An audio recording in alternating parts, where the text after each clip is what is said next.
Movie के start होते ही हमें एक फैमिली दिखाई जाती है जो अजीबोगरीब हालात से गुजर रही होती है। उनमें आदमी का नाम चार्ली मॉर्गन, उसकी वाइफ सेरा और उनके दो बच्चे, एक बेटा जिसका नाम डैनियल और बेटी एमिली थी। पहले तो वो लोग अपनी लाइफ बड़ी खुशी खुशी स्पेंड कर रहे होते हैं, फिर उनकी जिंदगी एक अजीब मोड़ लेती है और जब उनकी जिंदगी में बुरे बुरे वाकयात होना शुरू हो जाते हैं। कुछ अर्सा पहले ही उनका एक छोटा सा बेबी भी मर चुका होता है और उस बच्चे की डेथ को लेकर सब लोग बहुत सैड थे, खास तौर पर चार्ली, जो इस बात को भुलाने को तैयार ही नहीं था। वो काफी डिप्रेस था और इसी डिप्रेशन में रहते हुए उसकी जॉब भी चली गई होती है। फिर उनके बेटे डैनियल को नींद में चलने की बीमारी हो गई, लेकिन कुछ दिन गुजरने के बाद हालात मजीद खराब हो जाते हैं, क्योंकि तब डैनियल नींद में तो नहीं चलता था, लेकिन वो बिस्तर पर लेटे लेटे ही पैरालाइज हो जाता था। और सबसे ज्यादा अजीब बात ये थी कि उस पूरी फैमिली को नींद में चलने की बीमारी हो गई थी। नींद में जाते ही वो लोग अपने होश में नहीं रहते थे, जिसकी वजह से वो काफी डरे होते थे। उन लोगों को कुछ समझ नहीं आ रही होती कि आखिर उनके साथ ऐसा क्या हो रहा है। फिर वो एक फीमेल डॉक्टर के पास जाते हैं जो ऐसे केसेस में काफी एक्सपर्ट होती है। उस डॉक्टर का नाम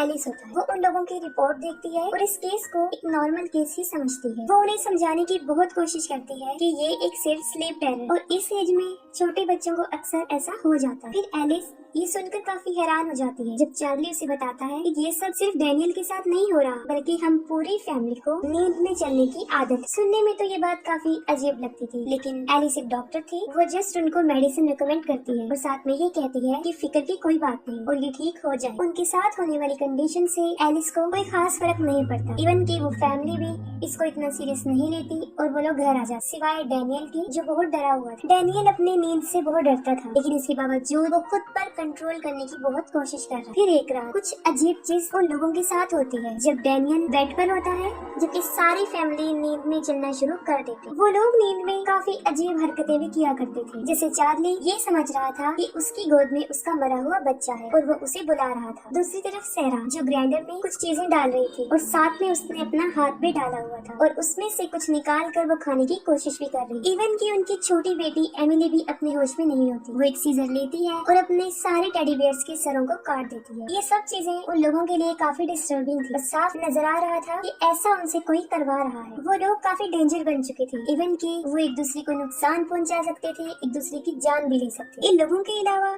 सबसे बुरा हाल तो डैनियल का था, क्योंकि वो पूरी तरह पैरालाइज हो चुका था। वो अपने बिस्तर से उठने की बहुत कोशिश करता है, अपने पेरेंट्स को बुलाता है, लेकिन उसकी कोशिशें नाकाम हो जाती। और ठीक उसी वक्त वहाँ पर डैनियल के साथ एक काले रंग की एंटिटी भी नजर आती है। फिर देखते ही देखते वो सब लोग होश में आ जाते हैं। जब वो डैनियल को देखते हैं तो वो उसे बहुत बुरी हालत में पाते हैं, क्योंकि हालात अब काफी संगीन हो चुके हैं। वो दोबारा फिर डॉक्टर एलिस से मिलते हैं। डॉक्टर एलिस उन सबको एक रात के लिए एडमिट कर देती है। वो उन सबके टेस्ट लेती है और ये जानने की कोशिश करती है कि आखिर उनके साथ ऐसा क्यों हो रहा है। वो उन सबको एक रूम में सुलाने के बाद कैमरास के जरिए उन्हें मुसलसल देखती है। आधी रात गुजर चुकी होती है, तब तक तो सब कुछ नॉर्मल होता है, लेकिन जरा सा जहन एलिस का कंप्यूटर से इधर उधर होता है तो उन लोगों के साथ फिर से अजीबोगरीब होना शुरू हो जाता है। डैनियल तो पैरालाइज हो चुका होता है और बाकी सब नींद में अजीबोगरीब हरकतें करना शुरू कर देते। फिर अचानक से डैनियल ये महसूस करता है कि जैसे कोई उसे बिजली के झटके लगा रहा हो। ये सारी आवाजें जब एलिस तक पहुंचती हैं तो वो और उसका डॉक्टर फौरन उनकी हेल्प के लिए भागते हैं। वहाँ पर चार्ली अचानक से एलिस पर हमला कर देता है और उसे मारने की कोशिश करता है, लेकिन फिर एक लड़का कैम जो उस हॉस्पिटल में स्वीपर होता है, वो चार्ली के सर पर वार करता है और एलिस की जान बच जाती है। इस हादसे के बाद चार्ली को अरेस्ट कर लिया जाता है, क्योंकि उसने एलिस पर हमला किया और उसे जान से मारने की कोशिश की। हालांकि ये सब कुछ उसने जानबूझकर नहीं किया। उस फैमिली को इसके बाद डिस्चार्ज कर दिया जाता है और एलिस उस फैमिली का इलाज करने से इनकार कर देती है और वो लड़का कैम भी काफी डरा हुआ होता है। वो इस जॉब से रिजाइन दे देता है और साथ में वो एलिस को ये मैसेज देकर जाता है कि अगर तुम्हें अपनी जिंदगी से प्यार है तो उस फैमिली से दूर रहो, और साथ में वो उसे एक नाम देकर वहाँ से चला जाता है। तो फिर काफी बाद हमें ये पता चलता है कि वो बात दरअसल डेमन की कर रहा है। फिर एलिस घर आकर उस नाम पर रिसर्च करती है और उसे इस बात का पता चल जाता है कि उन लोगों के साथ जो कुछ भी हो रहा है वो कुछ नॉर्मल नहीं है। और फौरन एलिस को अपने बचपन का एक किस्सा याद आ जाता है। वो अपने पास्ट में चली जाती है, जहाँ पर एक रूम में दो बच्चे सो रहे थे, एक लड़का और एक लड़की। वो लड़की एलिस ही थी और उसके साथ सोने वाला उसका छोटा भाई था। उसके भाई को भी नींद में चलने की बीमारी होती है और उसी रात वो काफी अजीब बिहेवियर करता है। उसके रवैये से ऐसा लग रहा होता है कि वो काफी डरा हुआ है और उसी रात उस बच्चे की डेथ हो जाती है। उसे लेकर एलिस काफी परेशान रहती है। वो खुद को इसका जिम्मेदार समझती है कि उसने अपने भाई की जान नहीं बचाई। एलिस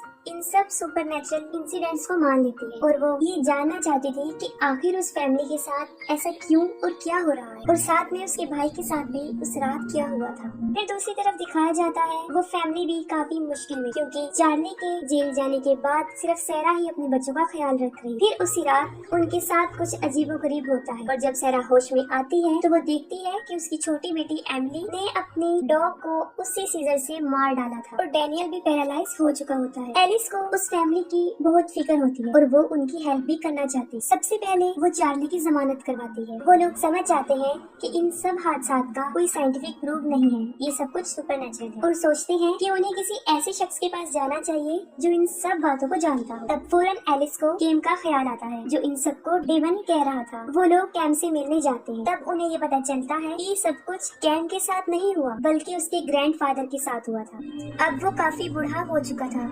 उसका नाम अमेडो था। वो चार्ली और एलिस को बताता है कि ये सब कुछ कोई और नहीं बल्कि डीमन कर रहा है और वो ऐसा तब तक करता रहेगा जब तक वो डैनियल की जान न लेना, यानी अब डैनियल का बचना नामुमकिन था। ये सब कुछ अमाडो के साथ भी हो चुका था, लेकिन वो इसलिए बच गया क्योंकि उसकी जगह कोई और मर चुका था। लेकिन इसके बाद भी डीमन ने अमेडो का पीछा नहीं छोड़ा। तब उसने अपनी आई लीड से काट दी और उसके बाद कभी भी उसे नींद नहीं आई। यहाँ साफ जाहिर हो जाता है कि ये डीमन काफी पावरफुल है जो सिर्फ नींद के वक्त ही आता है। लेकिन वो लोग इस मिशन को लेकर आगे बढ़ते हैं क्योंकि वो डीमन के बारे में थोड़ा बहुत जानते थे। उन्हें पता चल जाता है कि डीमन का मेन सोर्स डैनियल है और जब डैनियल सो जाएगा तो तभी डीमन आ जाएगा जो कि बाकी लोगों पर भी अपना कंट्रोल कर सकता है। तब वो कोशिश करते हैं कि वो डैनियल को जगाए रखें। वो लोग डैनियल को इंजेक्शन देते हैं और फिर एनर्जी ड्रिंक, जिसकी वजह से वो एक रात तो इजीली जाग लेता। लेकिन ये डैनियल को बचाने का सही रास्ता नहीं था, जिस पर एलिस उन सबको बताती है कि चाहे डीमन हो या गोस्ट इस डायमेंशन में नहीं आती बल्कि वो किसी और डायमेंशन में एग्जिस्ट करते हैं। और अगर हम डैनियल की मदद इस दुनिया में रहकर नहीं कर सकते तो हमें ख्वाबों की दुनिया में जाना पड़ेगा, क्योंकि डीमन भी वहाँ पर होता है। क्योंकि उन लोगों के पास कोई और रास्ता तो नहीं होता,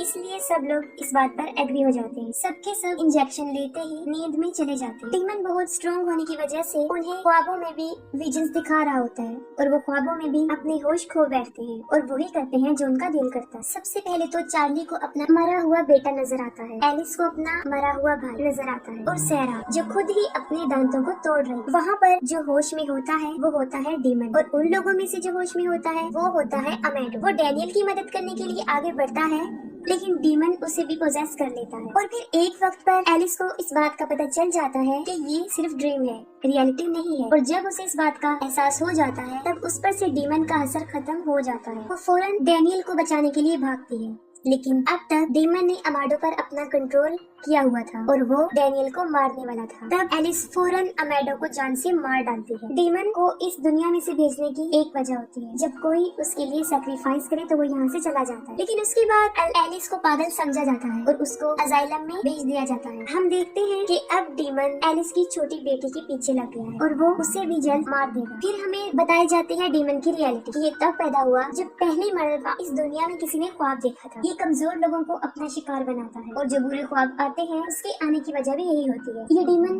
काफी पावरफुल होता है और उसके पास ये एबिलिटी होती है कि वो अपनी मुख्तलिफ शेप्स दिखा सकता है। पहले वो बच्चों को अच्छे अच्छे ख्वाब दिखाता है ताकि बच्चे डीमन के फ्रेंड बन जाएं, लेकिन बाद में वो अपना असली रंग दिखाता है। वो अपने शिकार को आहिस्ता आहिस्ता मारता है जिससे उसे काफी मजा आता है। और एंड सीन में ये दिखाया जाता है कि एलिस पागल नहीं होती, वो डीमन वाकई ही अब एलिस की बेटी के साथ होता है और मूवी यहाँ पर एंड हो जाती है।